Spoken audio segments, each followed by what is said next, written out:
আসসালামু আলাইকুম বন্ধুরা, আমি জাহিদ ইসা আপনাদের সাথে চন্দ্রিমা উদ্যানের পাশেই বেসিক্যালি যেখানে বাণিজ্য মেলা হয়।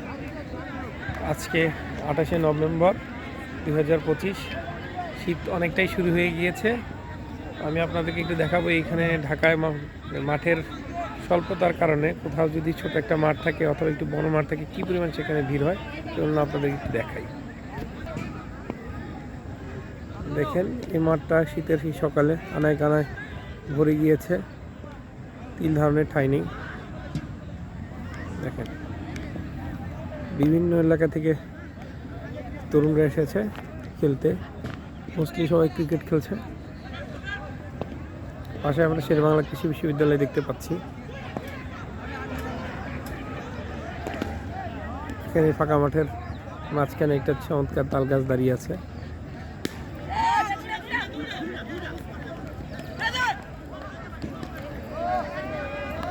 আজকে আমি একা এসেছি, কোনো বন্ধুকে পাইনি। ভাবলাম বন্ধু না থাকলেও হাঁটাটি অব্যাহত রাখতে হবে। পাশেই চন্দ্রিমা উদ্যান বা জিয়া উদ্যান বলতে পারেন, এটার বারবার যেটার নাম চেঞ্জ হয়। আসলে ঢাকায় খেলাধুলার মাঠ কতটা অপরিহার্য এটা দেখলেই বোঝা যায়। বিভিন্ন এলাকায় বেসিক্যালি খেলার কোনো মাঠ নেই বলেই চললে, বিল্ডিং আর বিল্ডিং। এই কারণে হচ্ছে কোথাও যদি একটু ফাঁকা মাঠ পাওয়া যায় বিভিন্ন এলাকা থেকে ছেলেমেয়েরা চলে আসে। আপনি নিশ্চয়ই ভিডিওটা দেখে বুঝতে পারছেন কি পরিমাণ ভিড় এখানে। এক একজন এক এক দিকে ব্যাটিং করছে, কোন বল কোন দিকে যাচ্ছে ঠিক ঠিকানা নেই। বাট সবচেয়ে মজার ব্যাপার হলে তারপরেও মানে কারো গায়ে লাগে না বললেই চলে।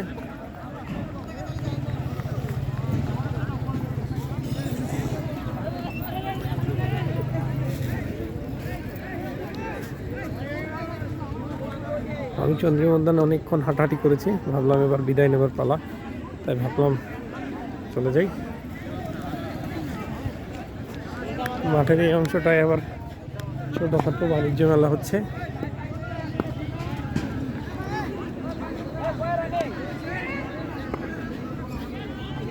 আগে আন্তর্জাতিক বাণিজ্য মেলাটা এই মাঠেই হতো, বাট পূর্বাঞ্চলের দিকে বাণিজ্য মেলার একটি বিশাল সুবিশাল কমপ্লেক্স হওয়ার পর থেকে এখানে বাণিজ্য মেলা হয় না। তারপর থেকে এখানে ক্ষুদ্র পরিসরে বিভিন্ন মেলা হয়। এটা দেখতে পাচ্ছি এটাও একটা বাণিজ্য মেলা, বাট এটা আন্তর্জাতিক বাণিজ্য মেলা নয়। তবে মাঠের কিছুটা অংশ দখল হয়ে আছে, তাই মাঠটাও খেলাধুলার মাঠের অংশটুকু কমে গিয়েছে। আপনারা দেখতে পাচ্ছেন এদিকে একজন ফুটবল খেলছে।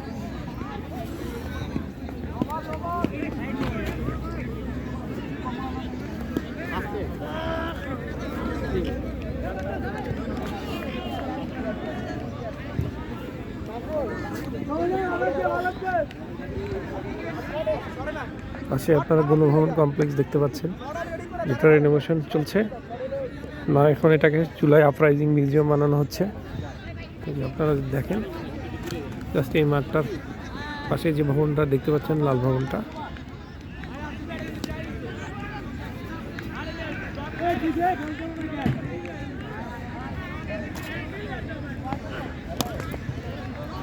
দুর্দান্ত একটি ছক্কা হাঁকিয়েছে, খুবই চমৎকার।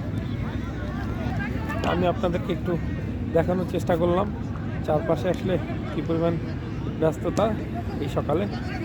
বেসিক্যালি ঢাকায় মাঠের খুবই দরকার, তাই যে সব মাঠ এখনও বেঁচে আছে সেগুলোকে যেন বাঁচিয়ে রাখা হয়, এগুলোকে যেন মেরে ফেলা না হয়। ধন্যবাদ সবাই, আসসালামু আলাইকুম।